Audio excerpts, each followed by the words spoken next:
अस्सलामुअलैकुम, नमस्ते, सत श्री अकाल। कैसे हैं आप लोग? उम्मीद करती हूँ ठीक होंगे, खुश होंगे। मैं मज़िक अली और मेरे साथ है तारिक नियाजी। अस्सलामुअलैकुम, नमस्ते, सत श्री अकाल। उम्मीद करता हूँ ठीक होंगे, खुश होंगे। दोस्तों, जहाँ रहें खुश रहें, माँ बाप का ख्याल करें। माँ बाप है तो सब कुछ है। ये मुझसे नाराज़ नहीं है, मैं इससे नाराज़ नहीं हूँ, सिर्फ रोज़ा है। आप कहेंगे आप नाराज़ हो। रोज़े में इनकी रूह निकल इस वक्त तो निकलने लग जाती है। आए हाय।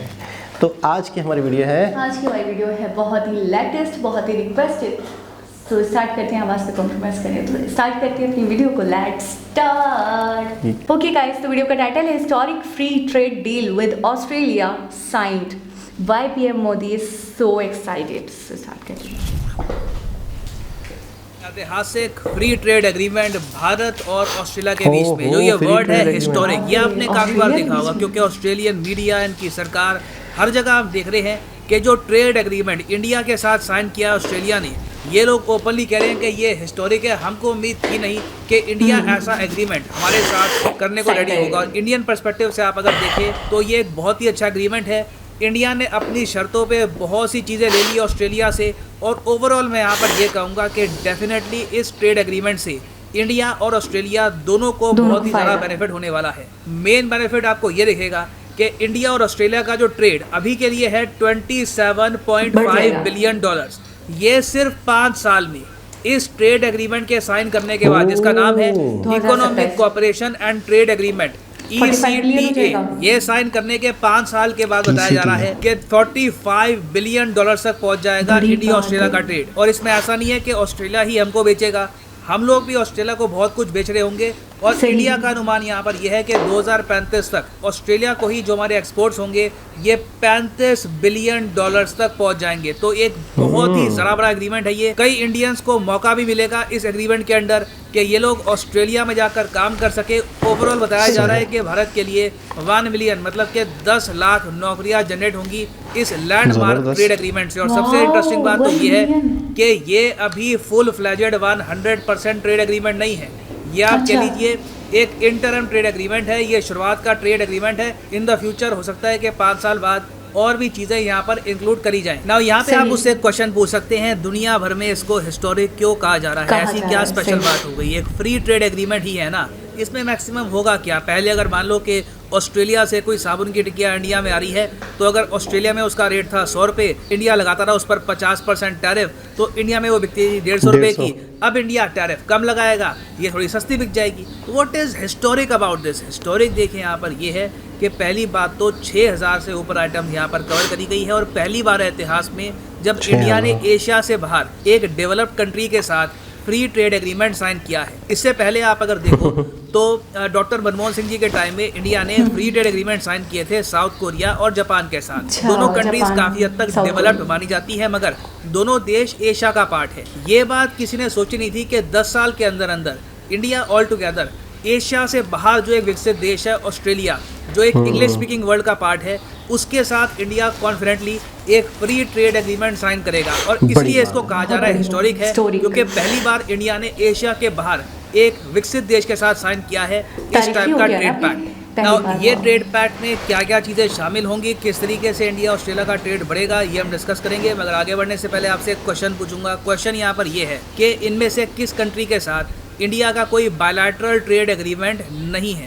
तो ये है यहाँ पे आपकी option, Japan, UAE, south Korea या फिर रशिया। इनमें से किस देश के साथ इंडिया का एक एफटीए वाला सिस्टम नहीं आपको मिलेगा? इसका सही आंसर मैं आपको दूंगा वीडियो के अंत में। नाउ इंडिया ऑस्ट्रेलिया का जो ट्रेड पैक्ट है, इसके बारे में एक बेसिक बात यहाँ पे आपको ये समझनी होगी कि इंडिया ने अब ये कहा है कि 85% जो चीज़ें ऑस्ट्रेलिया बेचता था भारत को, इसमें से हम अब टैरिफ रिमूव कर रहे हैं। ये बिल्कुल सही रेट पर इंडिया में बिक पाएंगी, जो बहुत अच्छी बात है। अब आपको दिखेगा कि इंडियन मार्केट में बहुत सी आपको आइटम्स दिखेंगी जो सीधा ऑस्ट्रेलिया से इंडिया एक्सपोर्ट हो रही होंगी, बहुत कम टैरिफ से। कस्टमर को इससे काफ़ी फायदा होता है। और इसमें प्राइमरली कौन कौन सी मेन आइटम्स हैं?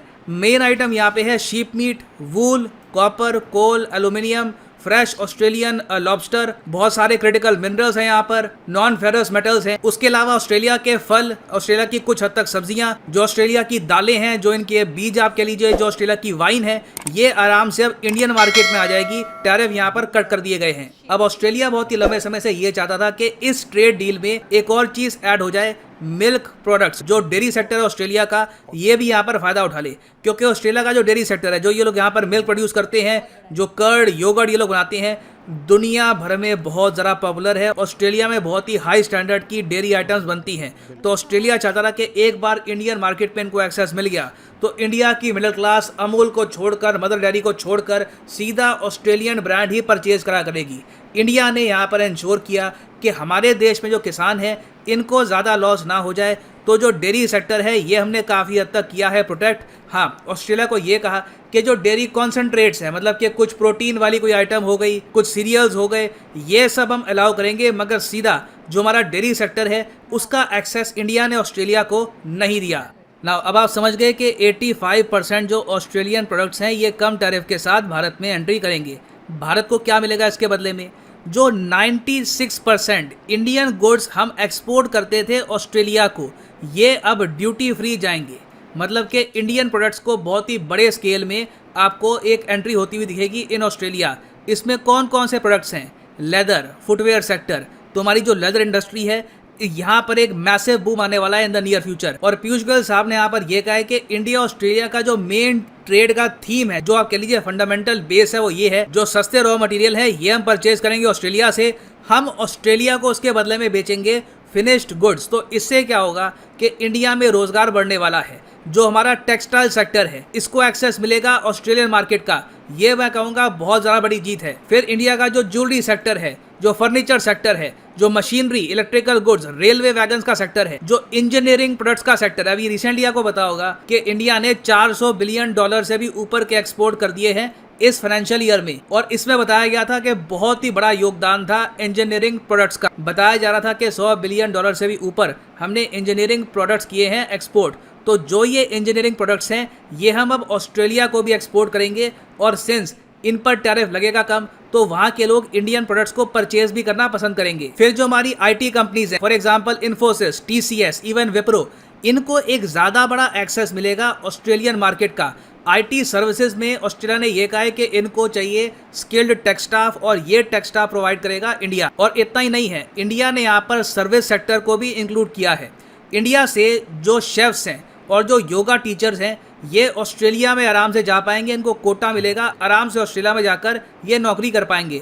उसके अलावा जो इंडियंस जाते हैं ऑस्ट्रेलिया में पढ़ने के लिए, उनको 2 से लेकर 4 साल तक का वर्क वीज़ा भी आराम से मिलेगा। फिर टैक्स को लेकर भी जो डबल टैक्सेशन अवॉइडेंस एग्रीमेंट है, इसको अमेंड किया गया है ताकि एक कंपनी जो ऑस्ट्रेलिया में काम कर रही है फिर इंडिया में भी काम कर रही है, इनको 2 बार टैक्स ना पे करना पड़े। और फिर अगर हम बात करें एजुकेशन सेक्टर की, तो एक बहुत ही इंपॉर्टेंट कंपोनेंट यहाँ पर ये ऐड कर दिया है कि मान लीजिए एक स्टूडेंट है, वो इंडिया में पढ़ रहा है, उसने 2 साल का जो अपना कोर्स है पूरा कर लिया, उसके जो पूरे डिग्री प्रोग्राम का टेन्योर है ये 4 साल का है, ये 2 साल तक भारत में पढ़ चुका है, तो ऑस्ट्रेलिया में भी पढ़ सकता है। सेम केस ऑस्ट्रेलिया का होगा। अगर कोई ऑस्ट्रेलियन स्टूडेंट 2 साल पढ़ चुका है ऑस्ट्रेलिया में, इंडिया में पढ़ना चाहता है, तो वो 2 साल इंडिया में भी पढ़ सकता है। दोनों जगह जो वो डिग्रीज हैं ये रिकॉग्नाइज करी जाएंगी। तो ओवरऑल देखिए एक बहुत ही इंपॉर्टेंट ट्रेड एग्रीमेंट है। और अब आप अगर देखें तो क्वाड के 2 देश हैं, जापान और ऑस्ट्रेलिया, उनके साथ हम प्रॉपर एक ट्रेड पैक्ट साइन कर चुके हैं जिसमें टैरिफ्स काफ़ी हद तक रिमूव कर दिए गए हैं। यूएस के साथ देखना है कि हम ऐसा pact in the future sign कर पाते हैं या नहीं कर पाते, क्योंकि यूएस ऑल टुगेदर एक बहुत ज़्यादा बड़ी मार्केट है। याद रखिएगा ऑस्ट्रेलिया की आबादी 2.5 करोड़ के आसपास है, यूएस की आबादी 36-37 करोड़ के आसपास है।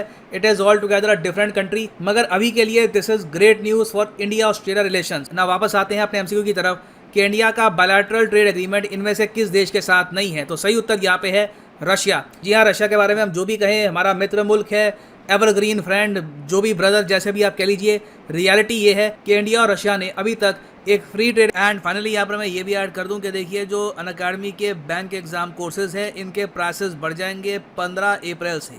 तो कमेंट सेक्शन में जाइए, यहाँ पे आपको मिलेगा ये लिंक। और ये जो बैंक एग्जाम का कोर्स है बाय द वे, इससे आप क्लर्क और पीओ दोनों की तैयारी कर सकते हैं। और बेस्ट आपके लिए रहेगा अगर आप परचेज करते हैं आइकॉनिक कोर्स, क्योंकि यहाँ पे आपको मिलेगी प्रायोरिटी लाइव क्लासेस। क्लिक करिए सेलेक्ट आइकॉनिक पर और यहाँ पे जो 12 महीने का कोर्स है ये भी आप कर सकते हैं परचेज। और प्राइसेस अगर आपको और ज़रा यहाँ पर कम करने हैं तो सिंपली यहाँ पर एक कोड यूज़ कर देना PD10 and the prices will just start falling. यहाँ पे आपको टाइप करना है PD10 and you can see the prices will fall.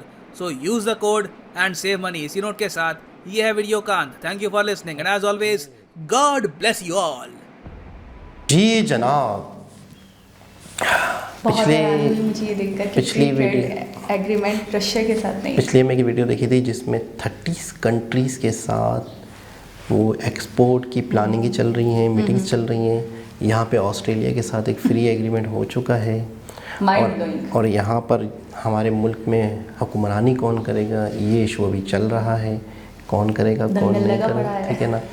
तो बड़ा फ़र्क है, बहुत अंतर है कि इंडिया कहाँ है, हम कहाँ हैं, ठीक है।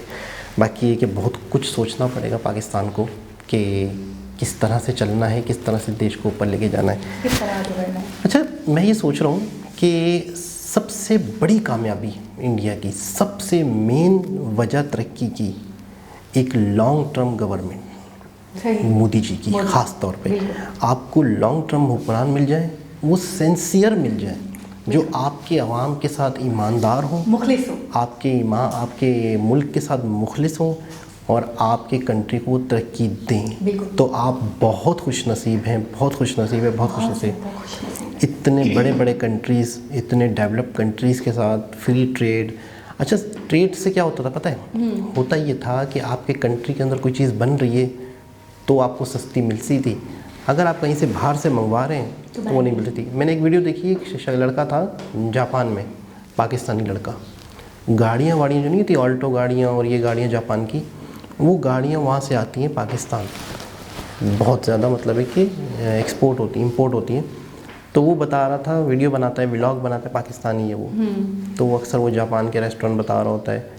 तो वो एक गाड़ियों के शोरूम में गाड़ियाँ, अच्छा वहाँ पे ना अच्छी खासी गाड़ियाँ बेकार होती हैं, यानी कि बेहतरीन चमकती हुई गाड़ी जो हमारे यहाँ शोरूम में खड़ी कर दी जाए तो बंदा फटाफट हमारे यहाँ शोरूम में ले लेगा, वहाँ पे वो रिजेक्ट है, वो कबाड़ में जाने के लिए।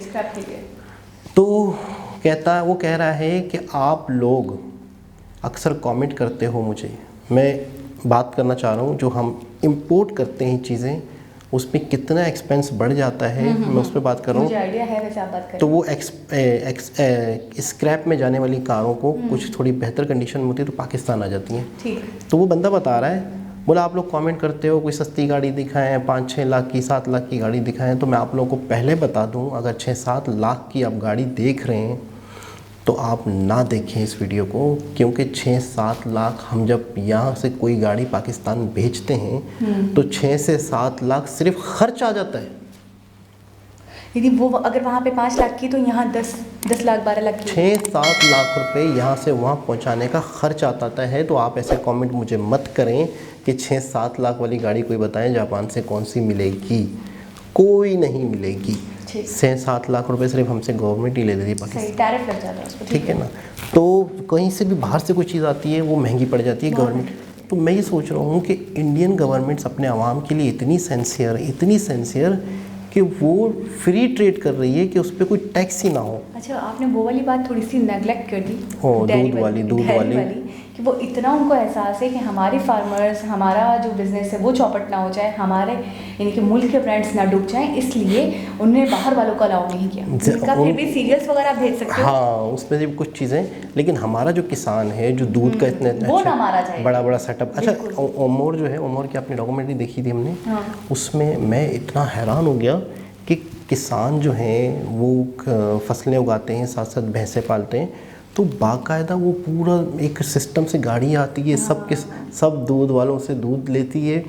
अच्छा, हम अब मैं एक और चीज़ से हैरान हूँ, हमारे यहाँ जो दूध बिकता है ना, वो लोग कहीं भी किसी से दूध लेते भी नहीं है, फैक्ट्री में दूध बनता है। अच्छा, जो दूध, तो मवेशी नहीं होते वहाँ? मैं कह रहा हूँ हमारे यहाँ पे दूध के डब्बे में जो केमिकल से दूध बनता है, वहाँ से बाहर से कोई दूध आता ही नहीं है। सही, डब्बों के दूध में दूध आएगा, फिर वो पैक होगा, वो फ्रीज होगा। अच्छा, आप थोड़ा सा क्लियर करें, आप व्हाइटनर की बात करें, व्हाइटनर तो दूध नहीं होता, दूध होता ही नहीं है। तो मैं कह रहा हूँ कि हम जो दूध पीते हैं हम समझते हैं कि मिल्क और मोर अगर दूध है तो वाकई वो दूध वाला, वो तो वाकई दूध वालों से लेते ट्राई हैं। करके ही बनाया गया है, दूध को ही ट्राई करके बनाया तो गया हमारे यहाँ जो मैं कहता हूँ कि दूध की फैक्ट्रियाँ तो है, ये दूध बन रहा है, वाइटनर बन रहा है, वहाँ अंदर दूध जा ही नहीं रहा, लेकिन दूध बाहर आ रहा है। नहीं तो उसके डब्बों के ऊपर बाकायदा लिखा हुआ होता है कि ये आवाम को बता देते हैं वो कि मिल्क नहीं है, ये दूध नहीं लिखा हुआ है उसके ऊपर। लेकिन मैं कहता हूँ कॉमन पाकिस्तानी दूध का डब्बा कह के वो लेता है, बिल्कुल, मुझे 100%। दूध चाहिए, चाय का दूध, मिल्क पैक चाहिए, दूध मिल्क पैक, में तरंग तरंग। चाहिए। तो मैं कहता हूँ कि हम उसे दूध समझते हैं, लेकिन क्या सोचने की बात है कि वहाँ। अच्छा, एक और मज़े की बात, उन जो दूध के डब्बों की जो डॉक्यूमेंट्री है ना, वो डॉक्यूमेंट्री अवेयरनेस के तौर पे चलाई जा रही थी। यानी कि एक पब्लिक सर्विस मैसेज होता है जिसके चार्जेस भी कम होते हैं चैनल्स पे, और जो पब्लिक की अवेयरनेस के लिए होता है वो केमिकल वाले दूधों को पब्लिक सर्विस मैसेज की तरह चलाया जा रहा था, जिसमें दूध के डब्बों में किसी का नाम नहीं है, सिर्फ दूध के डब्बे की तारीफ़ें की जा रही थी। वाइट डब्बे थे, सिर्फ किसी एक कंपनी का नाम नहीं था, ना किसी कंपनी का नाम था, ना सबका नाम था। तो एंकर हैरान हो गया, बोला यार ये दूध के जो डब्बे हैं, ये जो केमिकल हम बेच रहे हैं, इंतहा हो गई कि इसके ऐड जो है पब्लिक सर्विस की तरह चल रहे हैं। यानी कि गंद बेचा जा रहा है, वो भी पब्लिक सर्विस, सस्ते ऐड जिसकी चार्जेस भी इतनी ना हो। तो एंकर बड़ा हैरान था कि यार ये कोई पूछने वाला नहीं है, कोई बताने वाला। कोई पूछने वाला। तो बहुत ही खुशी हुई कि सबसे पहले तो ये इंडियन गवर्नमेंट को अपने वहाँ के जो इन्वेस्टर्स हैं उनका, वहाँ की जो कंपनी है उनका, उनके आवाम का इतना एहसास है कि अगर इंडियन ऑस्ट्रेलिया से अगर मिल्क आता है या मिल्क के प्रोडक्ट्स आती हैं, तो यहाँ पे जो सेटअप लगे हुए हैं सालों से, वो कहाँ जाएंगे। अच्छा, एक बात बताएं, अगर हमारे यहाँ ऐसा होता तो एक तरफ होता ऑस्ट्रेलिया के वो हाई ब्रांडेड हाई स्टैंडर्ड वाले डेयरी, और दूसरी तरफ हमारे किसान। आप बताएं, हमारी गवर्नमेंट किसी खातिर में भी लाती है हमारे किसानों को, वो खुद या हमारे मजदूरों। अच्छा, ये चेन होती है। देखिए, उन्होंने सोचा कि अगर वहाँ से आएगा तो ये तकलीफ में आएंगे, हमारे यहाँ शुरू होंगी, ये सोच ही नहीं है। आपको पता है, मेरी भी सोच नहीं थी, जो वीडियो में बता रहे थे कि वो पूरे वर्ल्ड के अंदर बड़े हाई स्टैंडर्ड डेयरीज के जो प्रोडक्ट है वो बनाते हैं। तो मुझे ऐसा लगा कि इंडिया ने ओके कर दिया होगा कि बड़ी बात है कि इतना हाई स्टैंडर्ड चीज़ें जो हैं वो आनी चाहिए हमारी कंट्री में भी। लेकिन उन्होंने जब क्रॉस बना हुआ है तब मुझे आइडिया हुआ और एहसास हो गया कि नहीं, इन्होंने बैन लगा दिया, बहुत बड़ी बात। अच्छा, ऑस्ट्रेलिया के बारे में तो पूरी दुनिया में ये फेमस है, वहाँ की गायें। 2.5 करोड़ में, सिर्फ 2.5 करोड़, इतना बड़ा कंट्री है पूरा। तरक्की याफ्ता है फिर, इसीलिए तो तरक्की याफ्ता है कि कम है। 2.5 करोड़ इसीलिए तरक्की याफ्ता है। अच्छा, इनकी हिस्ट्री आपने देखी थी कि हाँ, वो जेलों वाली ना, मतलब अच्छा, कुछ लोग ऐसे थे जो 200 साल 150 साल पहले जेल थे, गरीब थे, बंजर वो कंट्री था, मतलब कुछ भी आबादी नहीं थी वहाँ पे। 150 साल में कह रहा हूँ, 150 साल 200 साल पहले समझ लो कि अगर वो कंट्री बंजर था, वहाँ पे कोई डेवलपमेंट नहीं थी, वहाँ पे एक खाली जगह थी समंदर के बीच में, एक पूरा बर-ए-आज़म है, वहाँ पर कैदियों को रखा गया। उन कैदियों ने ही अपनी इतनी तरक्की कर ली कि आज वो उनकी नस्लें हैं, तो आज ये, हाँ तो सही है फिर तो उनकी नस्लें, कैदियों की नस्लें, तभी हम कम है। तो अब तो कैदी नहीं है ना, अब तो कई सालों से। तो मैं ये कह रहा हूँ कि उन्होंने इतनी तरक्की कर ली। बिल्कुल।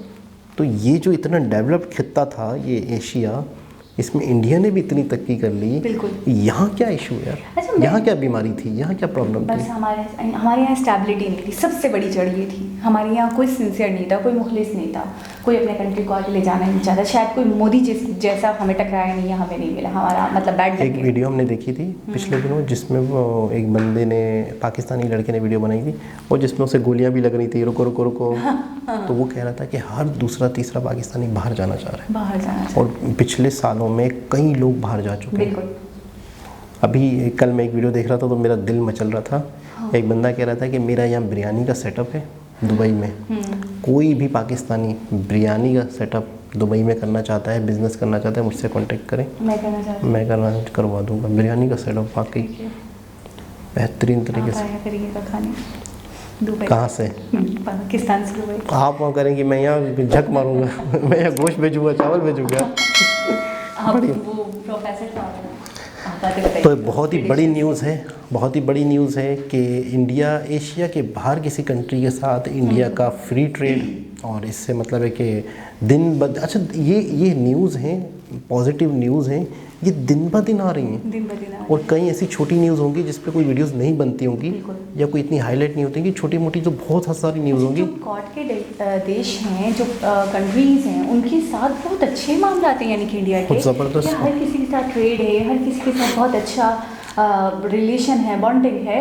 और दूसरी बात ये हिस्टोरिक इसलिए क्योंकि अब तक इंडिया ने एशिया के देशों के साथ तो किया था ये फ्री ट्रेड, लेकिन ये फर्स्ट टाइम इस तरफ आया है। अच्छा, एक चीज़ और भी है, पिछली वीडियो में मैंने देखा था कि इन फ्यूचर अब पाकिस्तान के साथ भी अगर गवर्नमेंट चेंज होती है तो मामला बिल्कुल हो जाए। और एक चीज़ मैं और कहना चाहता हूँ कि हम भी ट्रेड करना चाहते हैं मेडिसिन की इंडिया के साथ। अगर कोई मेडिसिन से रिलेटेड बंदा हो तो ज़रूर कांटेक्ट कीजिएगा, हम यहाँ मेडिसिन मंगवा लेंगे।